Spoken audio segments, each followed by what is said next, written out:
నమస్తే. రాష్ట్రంలో సర్పంచ్ ఎలక్షన్స్ అయిపోయినాయి. సర్పంచ్ ఎలక్షన్స్ అయిపోంగానే ఇటు జెడ్పీటీసీ, ఎంపీటీసీ ఎలక్షన్స్ ఉంటాయేమో అని చెప్పేసి అనుకునే లోపు రేవంత్ రెడ్డి గారు మాట్లాడుతూ అసెంబ్లీ సమావేశాల తర్వాత ప్లాన్ చేస్తామని చెప్పేసి వాళ్ళు చెప్పడం. ఈ అంశంని ఎట్లా చూడొచ్చు అని చెప్పేసి.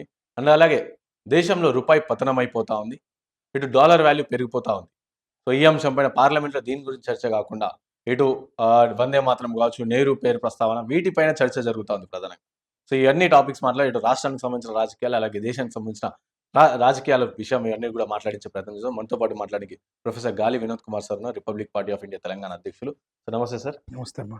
ఫస్ట్‌గా సార్ ఇటు రాష్ట్రం విషయానికొస్తే మెయిన్‌గా ఇటు సర్పంచ్ ఎలక్షన్స్ అయిపోయినాయి. అయిపోగానే జెడ్పీటీసీ, ఎంపీటీసీ ఉంటాయని చెప్పేసి అనుకున్న తరుణంలో ఇటు కొంచెం టైం అయ్యేటట్టు కనిపిస్తుంది. ఎందుకు అనుకుంటారు సార్? అంటే ఎందుకు రీజన్ ఏమన్నా అట్లా అనుకుంటారా? అంటే ఇప్పుడు గ్రామాలలో ఎట్లా ఉంటదంటే, మాకు స్కీమ్స్ ఏమొచ్చాయి? ఆ! ముఖ్యంగా వాళ్ళు ఇప్పుడు 4000 పెన్షన్ చేయలేదు. అవును. 2005లో యువతకు నిరుద్యోగ భృతి ఇవ్వలేదు. హ్మ్. అంతేకాకుండా మహిళలకి. మహిళలకి ఇవ్వలేదు. హ్మ్. స్కూటీలు ఇవ్వలేదు. హ్మ్. ఇట్లా ఏ పథకం కూడా అది అమలు కాలేదు. హ్మ్. వాళ్ళు ఉచిత బస్సు తప్ప. హ్మ్. దాంతో ఏమైందంటే గ్రామాలలో అసంతృప్తి ఉంది. హ్మ్.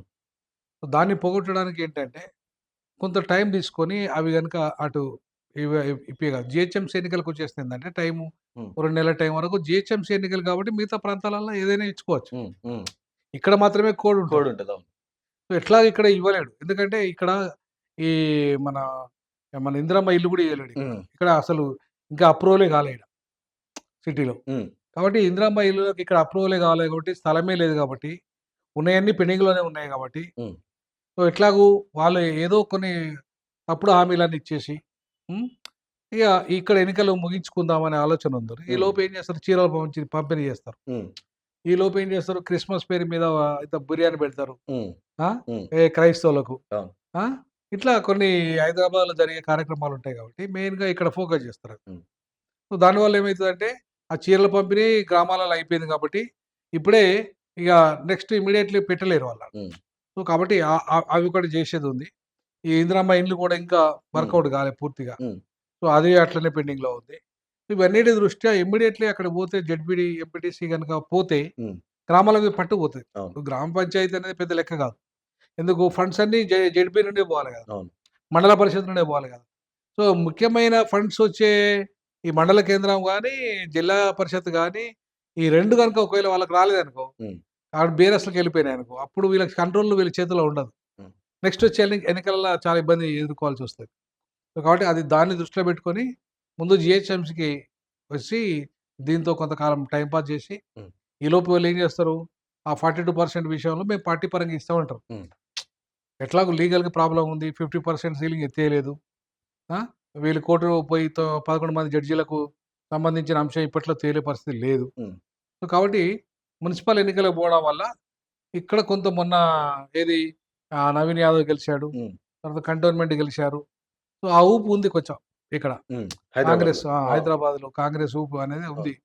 సో, ఆ ఊపులో భాగంగా మున్సిపల్ ఎన్నికలకు పోయే అవకాశం ఉంది అని హ్మ్. నేను అనుకుంటున్నాను. ఎందుకంటే 300 వార్డులు చేసిండు. అవును.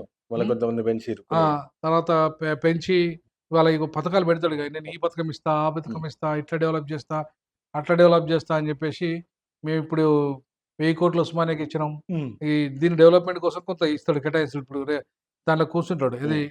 క్యాబినెట్‌ల. అవును. క్యాబినెట్‌లో కూర్చొని హైదరాబాద్ డెవలప్‌మెంట్ కోసం ఓ 5,000,00,00,000, 50,000,00,000 కేటాయిస్తాడు. హ్మ్. ఏదో కొంత మొత్తానికైతే హైదరాబాద్ డెవలప్‌మెంట్‌కు పథకాలొచ్చేస్తాయి. అవును.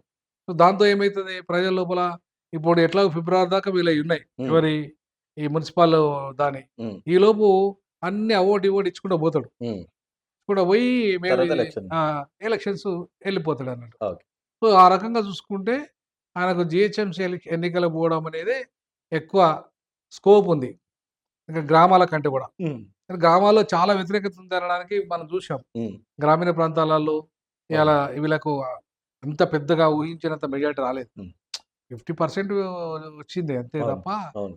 అంతకంటే ఎక్కువ మెజారిటీ రాలేవు. స్వీప్ చేసింది హ్మ్. అనే అవును. పరిస్థితి లేదు. అవును. సో, కాబట్టి స్వీప్ చేయకపోగా ఇవాళ బీఆర్ఎస్ పుంజుకున్నది. హ్మ్. బీఆర్ఎస్ పుంజుకున్నది. తర్వాత ఈవెన్ సిపిఐ, సిపిఎం పార్టీలు గూడా హ్మ్. రేపు నాకు తెలిసి బీఆర్ఎస్ వైపు మొగ్గు చూపినా చూపొచ్చు అనుకుంటున్నాను నేనైతే. జిహెచ్ఎంసీ హ్మ్. ఆ ఎన్నికల వరకు. ఏ ఎన్నికలు? ZPTC, MPTC. జెడ్పీటీసీ, ఎంపీటీసీ ఎన్నికల వరకు. హ్మ్. సో, ప్రజల యొక్క నాడి గూడా ఇప్పుడంతా గూడా ప్రభుత్వ వ్యతిరేకత మీదనే ఉన్నది. ఎంత ప్రభుత్వం 2 సంవత్సరాలు చేసినా గూడా హ్మ్. ప ప అంత సాటిస్ఫాక్షన్ ఏమి లేరు రైట్. ప్రజలు. హ్మ్. సో, సో ఇంకోటి సార్ ఇప్పుడు రాష్ట్రంలో చూసుకుంటే ఇటు ఫిరాయింపు ఎమ్మెల్యేల పైన సో, నిన్న స్పీకర్ గారు అది కంప్లీట్‌గా దాన్ని కొట్టేసిర్రు. సో, దానికి ప్రాపర్‌గా ఆధారాలు ఏమి లేవు అని చెప్పేసి కూడా స్పీకర్ గారు నిన్న కొట్టేసిన పరిస్థితి. ఏం చెప్తారు సార్ ఈ ఇన్సిడెంట్‌ని? అసలు స్పీకర్ గారు ఆ! ఆయన స్పీకర్ పదవికి అర్హుడే గాదు నా దృష్టిలో. ఆ! ఆ! హ్మ్. అర్హుడే గాదు. హ్మ్. ఎందుకు అర్హుడు కాదంటున్నానంటే ఈ మాట, అసలు చట్టం తెలవదు ఆయనకు ఫస్ట్ హ్మ్. Of all. హ్మ్. చట్టం తెలిసినోడైతే, దాని కుర్చీ విలువ తెలిసినోడైతే, హ్మ్. ప్రజాస్వామిక విలువ తెలిసినోడైతే, రాజ్యాంగ విలువ తెలిసినోడైతే, ఆ రకమైన తీర్పులియ్యడు. హ్మ్. అర్థమైందా? ఇప్పుడు చాలా స్పష్టంగా ఇయాల అనైతికంగా పార్టీలు మారిననే విషయం జగమెరిన సత్యం లోకం కోడే కూస్తున్నది. అవును.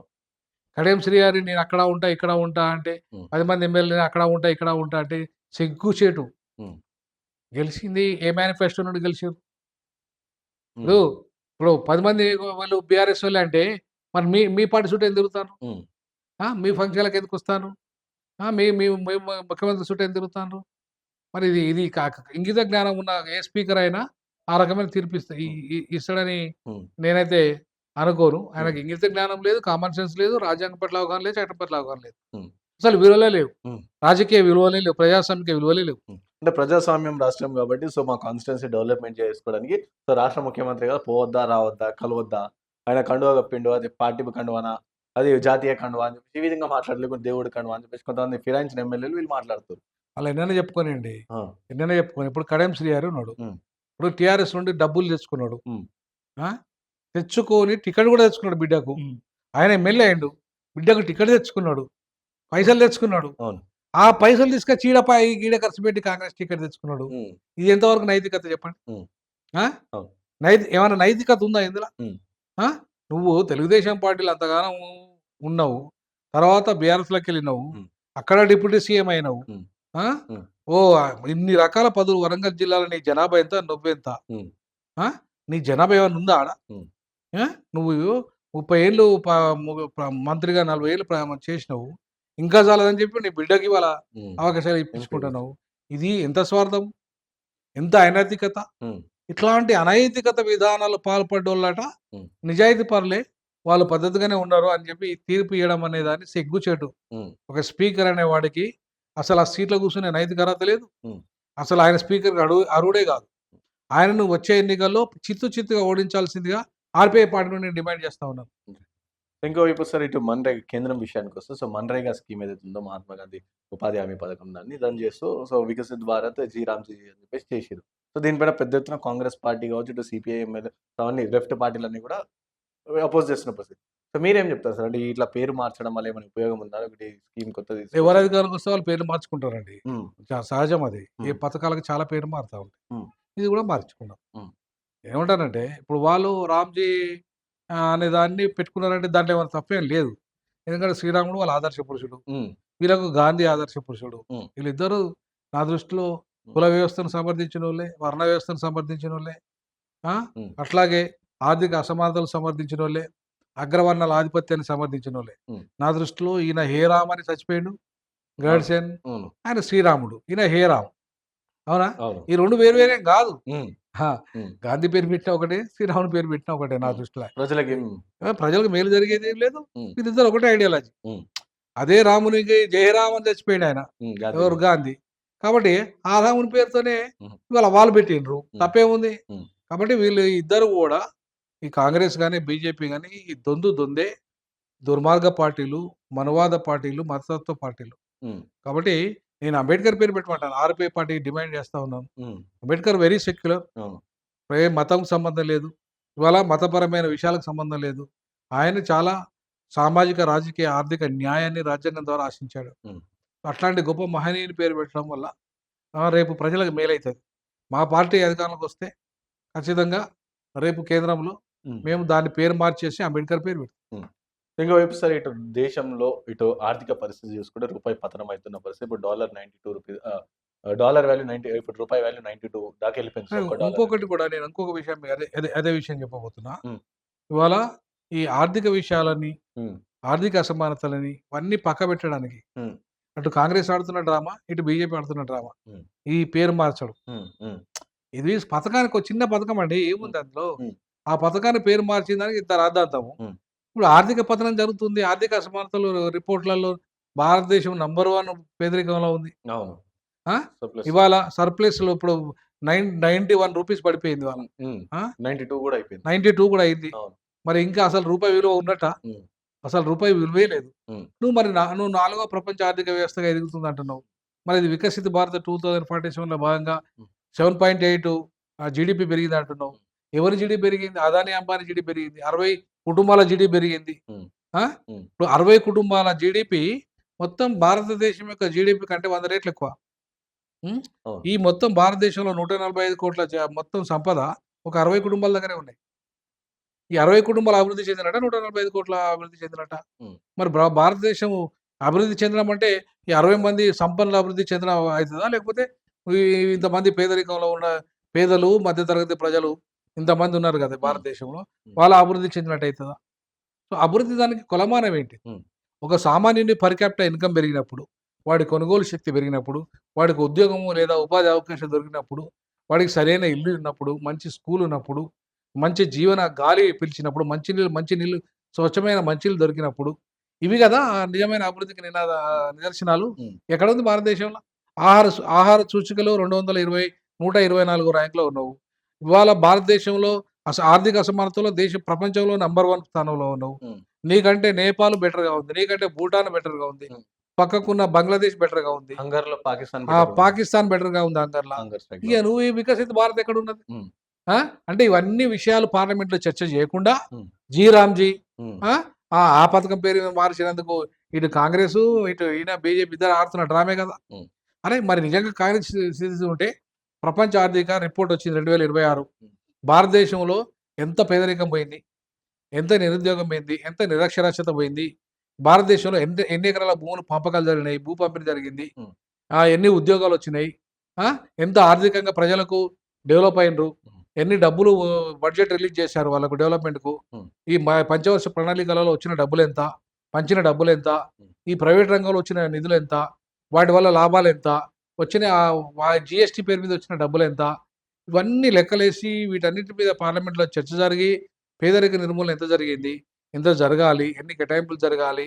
మొత్తం ప్రైవేట్ వ్యక్తులు అదానీ, అంబానీ లాంటి 60 మంది దగ్గర ఎంత డబ్బుంది? ఎంత సంపద ఉంది? హ్మ్. వాళ్ళు ఎంత దోపిడీ చేస్తున్నారు? ఎంత టాక్స్ కడుతున్నారు? ఎంత కట్టడం లేదు? ఇవన్నీ చర్చ జరగాల్సింది ఎక్కడండి? పార్లమెంట్‌లో కదా! అవును. వీటన్నిటి పక్కన పెట్టి హేరామ్‌జీ, హ్మ్. గాంధీ, నెహ్రూ ఇవా చర్చలు. హ్మ్. మన వందే మాతరం కూడా వందే పేరు. మాతరం, నెహ్రూ పేరు. నెహ్రూ గీతం ఇవ్వా? హ్మ్. ఇవన్నీ ఏందంటే డైవర్ట్ చేసే పాలిటిక్స్. వాళ్ళు డైవర్ట్ చేస్తున్న బీజేపీ వాడిని కాంగ్రెస్ కూడా దాన్ని అమలు చేస్తుంది. హ్మ్. అంతే తప్ప వాస్తవాలను కాంగ్రెస్ కూడా ప్రజలకు వివరించడంలో వైఫల్యం చెందింది.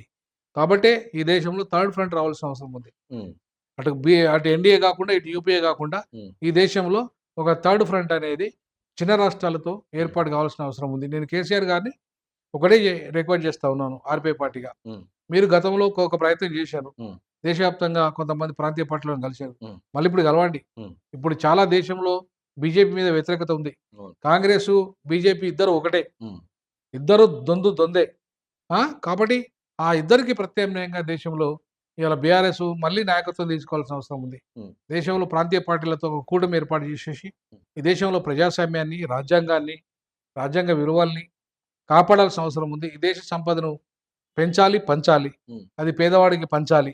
సో, సంపన్నుడు మరింత సంపన్నుగాను, పేదవాడు మరింత పేదవాడిగాను ఇవాళ ఆర్థిక విధానాలు కొనసాగుతున్నాయి. ఆర్థిక అసమానతలు కొనసాగుతున్నాయి. హ్మ్. వీటిని బ్రేక్ చేయాల్సిన అవసరం ఉంది. కాబట్టి ఆ దిశగా మూడవ ప్రత్యామ్నాయంగా ఒక రాజకీయ ఫ్రంట్ ఏర్పాటై హ్మ్. ఈ దేశంలో ప్రాంతీయ పార్టీల కూటమి అధికారంలోకొచ్చి ఒక గొప్ప నూతన భారతదేశ నిర్మాణానికి కేసీఆర్ లాంటి వాళ్ళు, డీఎంకే స్టాలిన్ లాంటి వాళ్ళు, ఇట్లాంటి వాళ్ళందరూ ప్రాంతీయ పార్టీల నాయకులందరూ హ్మ్. ఒక ప్లాట్‌ఫార్మ్ మీదకొచ్చి దాన్ని ముందుకు తీసుకెళ్లాల్సిన అవసరం ఉందని నేను భావిస్తున్నా. Thank you sir. Thank you so much.